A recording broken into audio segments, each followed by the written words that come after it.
আসসালামু আলাইকুম, সবাইকে শুভেচ্ছা। ইব্রাহিম চৌধুরী খোকন, বাগা ইব্রাহিম টক থেকে আপনাদের শুভেচ্ছা এবং ভালোবাসা জানাচ্ছি। আজকে একটা জরুরি সংবাদ এবং উদ্বেগের বিষয় নিয়ে কথা বলতে শুরু করছি। উদ্বেগের বিষয়টা হচ্ছে যে আমরা হয়তো ইতিমধ্যে সংবাদে দেখেছি ডোনাল্ড ট্রাম্প ইতিমধ্যে ঘোষণা দিয়েছেন যে থার্ড ওয়ার্ল্ড থেকে অভিবাসন স্থগিত করার, ইমিগ্রেশন স্থগিত করার একটা উদ্যোগ তিনি নিচ্ছেন। এই নীতিতে প্রেসিডেন্ট ডোনাল্ড ট্রাম্পের এই ঘোষণা, আমরা এমনিতেই জানি যে প্রেসিডেন্ট ডোনাল্ড ট্রাম্প ক্ষমতায় আসার পর থেকে আমেরিকা ইমিগ্রেশনটাকে খুব বেশি নিয়ন্ত্রণ করার চেষ্টা করা হচ্ছে। এই যে নিয়ন্ত্রণ করার চেষ্টা, এই চেষ্টার মধ্যে নানান সময় নানান ঘটনা ঘটতেছে, তল্লাশি চলতেছে, ইমিগ্রেশনের পুরনো ফাইলগুলো খুঁজে দেখা হচ্ছে।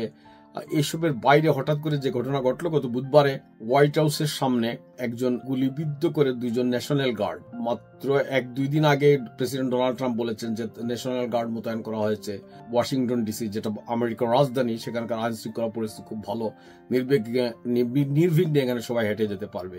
তার 1-2 দিন পরেই এই লোক ওয়াশিংটন স্টেট, আর একটা রাজ্য, দূরের রাজ্য, সেখান থেকে তিনি গাড়ি চালিয়ে এসে এই লোকটা দুইজন ন্যাশনাল গার্ডকে গুলি করেন। আমেরিকায় গোলাগুলি সবসময় হয়, কিন্তু আমেরিকায় যখন পোশাকদারির উপর কোনো হামলা হয়, এটার কোনো দল থাকে না, কোনো বিভেদ থাকে না, সমস্ত মানুষ এটা বিক্ষুব্ধ হয়। এবং দুইজন ন্যাশনাল গার্ড প্রথম যখন হামলা শিকার হলো, প্রেসিডেন্ট ডোনাল্ড ট্রাম্প, আমরা সবাই জানি, তখন অবকাশে ছিলেন থ্যাঙ্কসগিভিং এর ছুটিতে, এবং থ্যাঙ্কসগিভিং এর দিনেই এই একজন ন্যাশনাল গার্ডের মধ্যে একজন সারা নামে একজন তিনি মারা যান। এবং বাই দিস টাইম যিনি এই ঘাতক, তিনি গ্রেফতার হন। তার গ্রেফতারের ঘটনার মধ্য দিয়ে জানা যায় তিনি আফগান নাগরিক। এই আফগান নাগরিক, তিনি আবার আফগানিস্তানে যখন আমেরিকা ছিল তাদের সিআইএ টিমের সাথে তিনি পার্টনারশিপ হয়ে কাজ করতেছেন। এবং তিনি কেন ক্ষুব্ধ হলেন, এবং তিনি অলরেডি আফগানিস্তানের এই ভদ্রলোক তুলকালাম কাণ্ড করা, এই নারকীয় যজ্ঞ করা, এই কুলাঙ্গার, বলবো যে ইনি কিনা যে ক্ষুব্ধ, তিনি কিছু করলেন না। তার এই অপকর্মের মধ্য দিয়ে আমেরিকা তার ফাইনেস্ট বাহিনী, ন্যাশনাল গার্ড যারা করে, তারা নিজের জীবন বাজি রেখে যুক্তরাষ্ট্রের মানুষের অধিকার, নিরাপত্তা, এসবের জন্য কাজ করে। এদের একজনকে গুলি করে হত্যা করলো। একটা সেন্সলেস পাগল ছাড়া কোনো মানুষ এটা করতে পারে? এবং সেই পাগল যদি সে নিজে মরে যেত, আমাদের কোনো আফসোস ছিল না। সে আসে কি করলো? আমেরিকার যখন সমস্ত আমেরিকা জুড়ে একটা অভিবাসন বিরোধী, একটা ইমিগ্রেশন বিরোধী মনোভাব, নানা কারণে, এসবের পিছনে অনেক কারণ আছে। এই কারণের জন্য যে শুধু আমেরিকার রক্ষণশীলরা দায়ী তা না, এই সমস্ত কারণের পিছনে অ্যানালাইসিস করলে ইমিগ্রেন্টরা নিজেরাও দায়ী। আমাদের অনেক দায় দায়িত্ব আছে, সেটা আমরা অন্য সময় আলোচনা। কিন্তু আজকের আলোচনা হচ্ছে যে এটার জের ধরে ডোনাল্ড ট্রাম্প বেশ রাগজস্বরে ঘোষণা দিয়েছেন যে থার্ড ওয়ার্ল্ড থেকে ইমিগ্রেশন স্থগিত রাখবেন। এখন এই থার্ড ওয়ার্ল্ড কারা? আমরা জানি যে থার্ড ওয়ার্ল্ডের কোনো সঠিক ডেফিনেশন নাই। এটা জাতিসংঘের একটা ডেফিনেশন আছে, ডেফিনেশন তাও নাই। এটা যারা উন্নয়নশীল দেশ বলা হয় এবং অনুন্নত দেশ বলা হয়, যাদের পার ক্যাপিটা ইনকাম অনেক কম, তাদেরকে থার্ড ওয়ার্ল্ড বলা হয়। সেই থার্ড ওয়ার্ল্ডে তো আমরা বাংলাদেশও ছিলাম, এখনো আছি।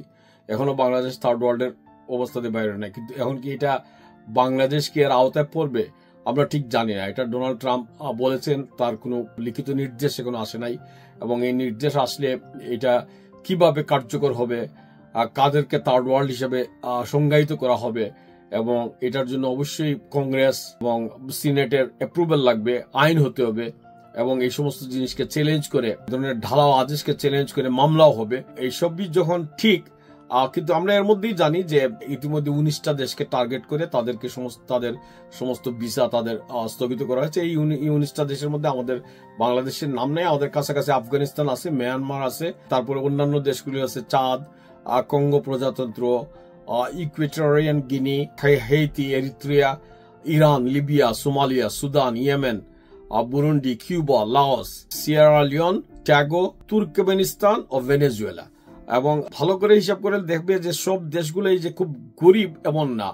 অনেক দেশগুলো গরিব না, তাদের পার ক্যাপিটা ইনকাম ভালো, কিন্তু তাদের মধ্যে রাজনৈতিক অস্থিরতা, সহিংসতা, এইসবের কারণেও এইসব দেশগুলো এই 19টার অন্তর্ভুক্ত হয়েছে।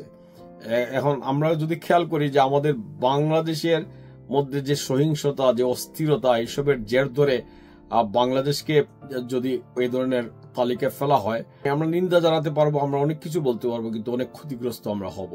তো কিন্তু এখনো আমাদের উৎকণ্ঠার কোনো কারণ নাই, এখনো উৎকণ্ঠা আছে, কিন্তু আমাদের ভেঙে পড়লে হবে না, আমরা এখনো চরম দুশ্চিন্তাগ্রস্ত হলে হবে না। এখনো আমি মনে করি যে এই ব্যাপারে আমাদের আরো জানার সুযোগ আছে। ট্রাম্প বলেছেন খালি যে এই যে থার্ড ওয়ার্ল্ড থেকে ইমিগ্রেশন বন্ধ করবেন বা বন্ধ করার উদ্যোগ নেবেন, এইটা বলেই তিনি ক্ষান্ত হন নাই। কিন্তু আরো জরুরি বিষয় যেটা বলেছেন যে যারা নন সিটিজেন, মানে আমেরিকায় আসলেন, আসে গ্রিন কার্ড পাইলেন, পাইয়া এখানে অনেকেই ফুড স্ট্যাম্প, অনেকেই মেডিকেড, অনেকেই রাষ্ট্রীয় সুযোগ সুবিধা নেওয়ার চেষ্টা করেন বা করছেন, এদেরকে এই সমস্ত সুযোগ সুবিধা সম্পূর্ণভাবে বন্ধ করে দেওয়া হবে।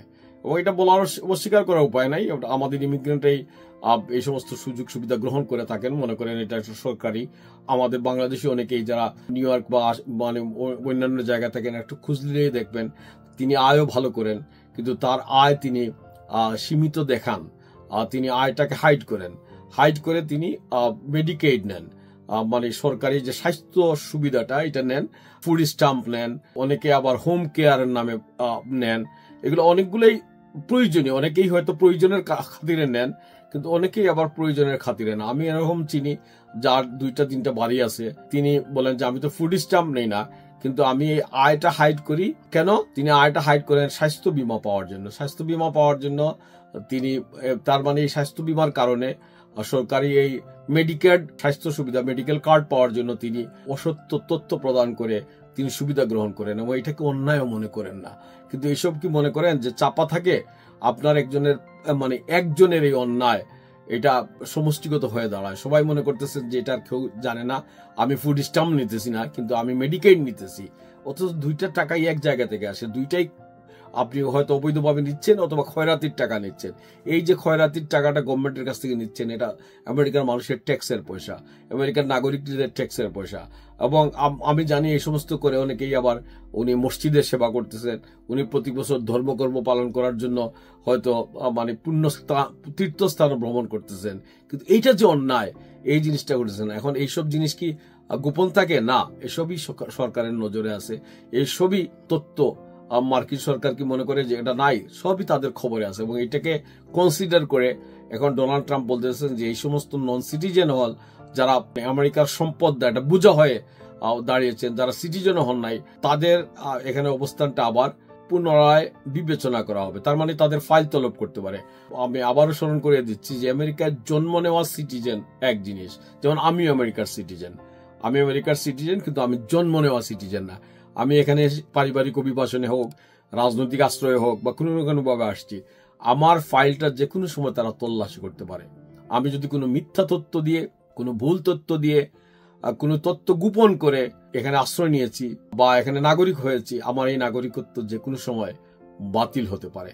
সুতরাং এগুলো সবই আইনগত, এটা ডোনাল্ড ট্রাম্পের করা নতুন আইন না, এগুলো আগে থেকে আছে। এখন এগুলোর উপর কড়াকড়ি আরোপ হচ্ছে কেন? নানান কারণে। এই কারণের মধ্যে কি আমাদের কিছু দায় আছে? অবশ্যই আছে। এই দায় নিয়ে আমরা আলোচনা করবো না। এখন আমরা আজকের আলোচনাটা আমি বলতেছি যে ডোনাল্ড ট্রাম্পের এই সর্বশেষ ঘোষণায় আমাদের যেমন অনেকেই পারিবারিক অভিবাসনের জন্য, ফ্যামিলি ভিসার জন্য অ্যাপ্লাই করেছেন, তারা অপেক্ষা করতেছেন, এদের এখনই দুশ্চিন্তার কোনো কারণ নাই। তবে আমি মনে করি যে আমরা আর কিছুদিনের মধ্যে দেখতে পারবো যে কি ধরনের নির্দেশ আসে এবং এ ব্যাপারে কংগ্রেস কি ভূমিকা নেয়, আমেরিকার অন্যান্য মানবাধিকার সংস্থা, অন্যান্যরা কি ভূমিকা নেয়। তাদের এই উদ্যোগের পরে যে পরিস্থিতি দাঁড়াবে, আমরা সেই পরিস্থিতি অনুযায়ী আবার আপনাদের জানাবো। এমনিতেই আজকে দ্রুত এই সমালোচকরা বলছেন যে এর ভিতরে একটা বৈশ্বিক মূল্যবোধ, আন্তর্জাতিক শরণার্থী আইন, এমনকি আমেরিকার নিজস্ব নাগরিকত্ব দর্শন প্রশ্নের মুখে ফেলেছে। তো এটা আজকে এখনো একটা হট অবস্থা। আমরা মনে করি ডোনাল্ড ট্রাম্পের এই নির্দেশের মধ্য দিয়ে আমরা উৎকণ্ঠা আছে, কিন্তু এখানে ভেঙে পড়ার কারণে আমরা এই ব্যাপারে আরো খোঁজখবর নিব, কি হচ্ছে আমরা জানবো এবং এই ব্যাপারে আমরা যখনই কিছু জানতে পারবো, প্রিয় দর্শক, আমি আপনাদের কাছে জানানোর চেষ্টা করব। এখন আমি মনে করি যে আমাদের যারা ইমিগ্রেন্ট আছেন, এমনকি সিটিজেন হয়েছেন, যারা গ্রিন কার্ড, তারা একটু সতর্ক থাকবেন। তাদের এবং প্রত্যেকের ইমিগ্রেশনের স্টোরি আলাদা আলাদা এবং প্রত্যেকে আইনজীবীর কাছে পরামর্শ নেবেন এবং অহেতুক কাউকে ভয় দেখিয়ে ভেঙে পড়ার স্বাভাবিক জীবন যাপন করেন। আপনি যা নিয়ন্ত্রণ করতে পারবেন না তা নিয়ে হাওতাশ করেন না, এবং আমেরিকার ভাবাদর্শের বিরুদ্ধে থাকবেন আমেরিকায়, আর আমেরিকার ভাবাদর্শের বিরুদ্ধে কথা বলবেন। এইটাও আমেরিকার লোকজন বা আমেরিকা ডোনাল্ড ট্রাম্পের যে এখন যে ভাবাদর্শ, ডোনাল্ড ট্রাম্পের যে কথাবার্তা, এটাও আমেরিকা মেনে নিতে প্রস্তুত নয়। সুতরাং আপনার সামাজিক মাধ্যম, আপনার কথাবার্তা, এগুলো একটু নজরে রেখে একটু ঘুষ বুদ্ধি করে এটা চলবেন। সো আমি বাঘা ইব্রাহিম টক থেকে ইব্রাহিম চৌধুরী খোকন আবার আপনাদের শুভেচ্ছা, আপনাদের ভালোবাসা জানাচ্ছি। আমার এই কথাবার্তা ভালো লাগলে আমার চ্যানেল আপনারা একটু সাবস্ক্রাইব করে দেবেন। পরবর্তীতে আপনাদের অন্য কিছু নিয়ে অন্য কোনো সময় আবার আপনাদের কাছে উপস্থিত হবো। আমি ইব্রাহিম চৌধুরী খোকন আবারও আপনাদের শুভেচ্ছা ভালোবাসা জানাচ্ছি। Subscribe now and press the bell icon. Never miss an update.